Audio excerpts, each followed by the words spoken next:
Players with dough to shell, but that ain't me though. Before I trick on the pussy, baby, I'm out of the dough. If you was looking for savings, shout it, I'm not your hero. More like good God, I can take you where you wanted to. Look in my eye like you supposed to. Hey, what's up, man? It's your boy BIGKRIT, third co-representing Mississippi Native. What's going down? And you rocking with CDR on PNC Radio. What's up? K.R.I.T was here, dropped yesterday. Yeah. You know what I mean? So just tell me about how good it feels to have a project like this out. And we know before you put out the mixtapes, but this is your project. This is definitely the stepping stone and what I needed to really kind of catapult the career. Like, hey, I'm here. This is my music. This is my sound. This is the team I'm running with. Yeah. Fuck with me. And they've been, the response has been crazy. The feedback, people been downloading and like, hey, I like this. And everybody had their one track or the two tracks they really just love. And I feel like I accomplished what I was trying to do. No doubt, man. Keep it locked right here. I'm about to get to this joint from you, man. It's called Moon and Stars. It's featuring Devin and Dude. Tell me a little bit about this record, man. The record is just like, it's amazing. I got a legend on it. I feel like I jumped a lot of, man, I went to the top of some shit. And I got, man, to have Devin on the Dude, just like Devin Dude on the record really just made it, you know what I'm saying, gave me that classic feel. You know, I just wanted to give a real vibe, a real good mood record. You know, I ain't want to, you know, just, I really want to bring something southern and flying freshness. So yeah, that's just crazy. No doubt, man. So if you haven't heard this yet, it's called Moon and Stars. It's all the K.R.I.T was here, but you can go cop online right now. We got more BIGKRIT in a second. Keep it locked right here, man. CDR, K.R.I.T Distributors Radio. So I ride, I lean, I crawl.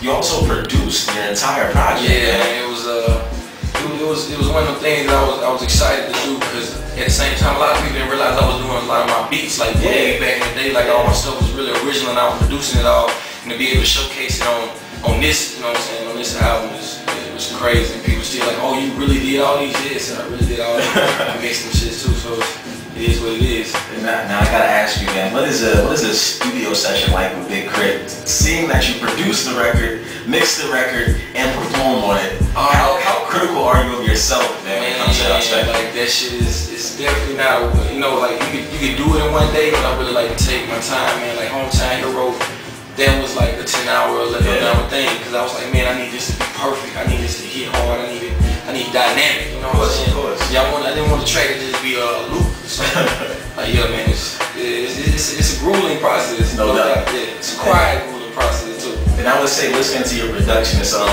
you sample a lot of dope records, also with the instrumentation and everything that goes into the record. It's complete as a producer. So how long have you been perfecting your skills as a producer? Man, since probably 2002. Okay. I realized, okay, you can sample, but sometimes it's dope to be able to add instruments into it. Kind of flip it up the way you can't tell where it was sampled from. Yeah. Chopping and shit like that. A lot of dope producers, I got the opportunity when I heard that production, like, damn, they really chopping them up like 91 and J Dilla and these other people. And so I was like, man, I need to do that. You know, so. And then moving on to having the mixtape out right now is K.R.I.T Was Here. Yeah. Tell me a little bit about that title, man. Man, it's kind of like for the people that have already heard about me, almost like, hey, yeah, we see you out here now. Okay. You know what I'm saying? And kind of letting people know that I've been here. I've actually been doing it on an underground level for a minute. Yeah. And, you know, they might just not be hearing about me, but it's been a long time coming. A long road, man. Long road, dog. And I mean, now that you're working with a lot of artists, I mean, we touched on the fact that you're featuring Devin the Dude, and you've done tracks with K.R.I.T, Wiz, a lot of just dope artists right now. Smoke Dizzle. Yeah, Smoke Dizzle, of course, who's our dude over here at the show. So tell me a little bit about, you know, you yourself being an up-and-coming rapper, but not necessarily since you've been rapping for a while and you've been semi on the scene for a second, but now to come out like this and you're working with guys who you probably sat back before and listened to on your iPod and things like that. How does that feel for you, man? I mean, it's a great feeling, you know what I'm saying? Especially when they respect what I got going on with my musical aspect, and you know, they want to collab and everybody's vibing out, and it's like, you make jamming music, I make jamming music, let's work. And it's, man, the environment is crazy. Like I said, I was at the dojo and shit, everybody just crammed down and we just putting together shit, dog. It's crazy. That's what it is, man. So tell me a little bit about K.R.I.T. What's next for BIGKRIT? Are you already thinking about something else new, or are we kind of? Oh no, something else new. I got so many other ideas and records that didn't make that I'm gonna tweak a little bit, add live instrumentation, get in some bands, background singers, stuff like that. No doubt, man. Really take it up. Seeing how the videos were such a strong marketing tool for you coming out, but you know, in a lot of your videos you show where you're from. No doubt. I mean, it was, you know, I can't take all the credit. Also was a creative control. I did like, hey, let's do it down there. You know, cinematic music. Like, look, let's show them where you're from. Yeah.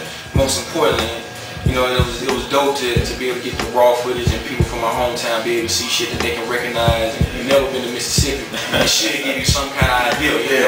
You know? And how have your friends and family in Mississippi been reacting to seeing your name around more? I mean, it's amazing. Like they you know, they text me and they be tripping like, oh man, I saw you on YouTube. And then it was like when I was on the weird shit, like, oh, you was on weird shit, you was on weird currency, like, what's up? Like, everybody's excited because where I'm from, you know, it's real difficult to sometimes on hip hop level, there's no real underground circuit for real. Yeah. It's kind of hard to escape what's going on, but I'm just here to level as possible. You know, we're here now. No doubt, man. I gotta say, when you first came to the show, I had listened to some of your tracks because K.R.I.T sent them to me and I was listening to them. But then when you spit on that freestyle, man, it's ridiculous. Yeah. So many thousands of people have seen it since. So just tell me about your reaction to seeing yourself going in and then seeing the comments on the people last time you were up here. It was definitely it was mind blowing, and then reading what they were saying. It's like, who is he and what's that playing in the background before the shit ever came on? And then when I'm sitting down and watching myself with the ENJ ball, like Currency get up and be like, ah! I was like, oh shit. That's what it is. That's real, man. We're about to get into this from you right now, man. It's called Country Shit. Tell me a little bit about the artwork for K.R.I.T was here. It's definitely some dope stuff.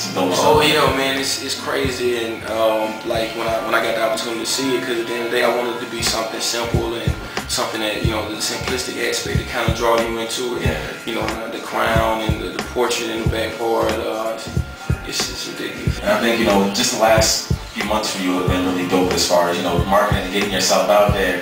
Is there any advice that you have for anybody who may have been in your position, who put out music before but just didn't have that chance to do what they need to do? Man, at the end of the day, it's about law of averages. Like, the more you do it, the harder you go at it, you're bound to succeed. There's no doubt. And keep a great team around you. Have your business on deck. You know what I'm saying? And that's really the key. And believe in yourself and put it in their face. At the end of the day, if you don't think you're a king of what you do, who will? So I ride, I live.